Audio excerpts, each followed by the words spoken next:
So our Saturday started out pretty normal, just visiting one of our favorite lunch spots in the Northland. After eating lunch, we discovered that just over 1,000 bald eagles had been recorded at a wildlife refuge about an hour north of the KC Metro. We started heading up towards St. Joseph and ended up in Mound City, where they have these sand bluffs that sort of overlook the wildlife refuge, which is a giant wetland, sort of like the Florida Everglades, only probably 20 times smaller. Oh my God. Thomas, I'm in paradise. The wildlife refuge was gorgeous and even mesmerizing, considering the fact that we didn't even know it existed until that day. He's flying away now.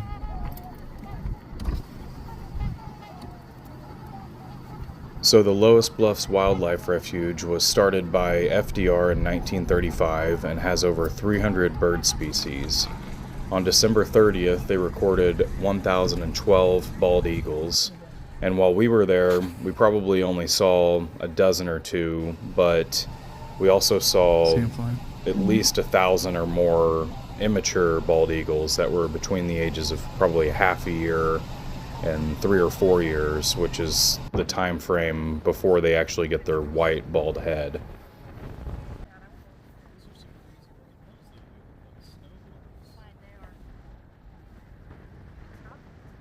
Hanging out with bald eagles for a couple of hours was fun, but I'd have to say my favorite moment of the day was when thousands of geese took off at the same time in the middle of the lake.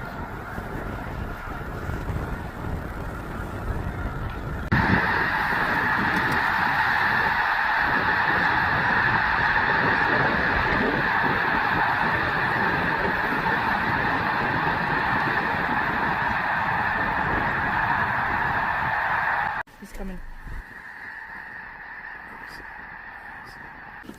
He's fat.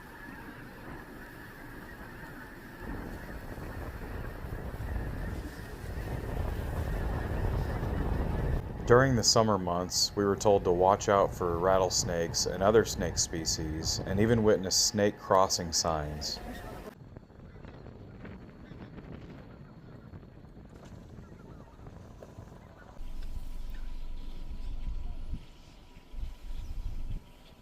If you're in the Kansas City or St. Joseph area and have a few hours to kill, we highly suggest checking out this wildlife refuge. There's even a building nearby that has exhibits and is great for families and kids. There are also tons of trails that we didn't really get to check out, but we'll be checking out here in the future.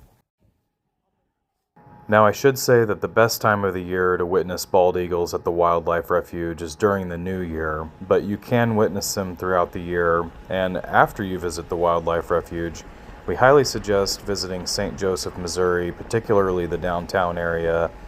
It has really good nightlife and dining, and sort of reminds you of a small Kansas City or just an old world city, since it was one of the first cities to be established west of the Mississippi in the early 1800s.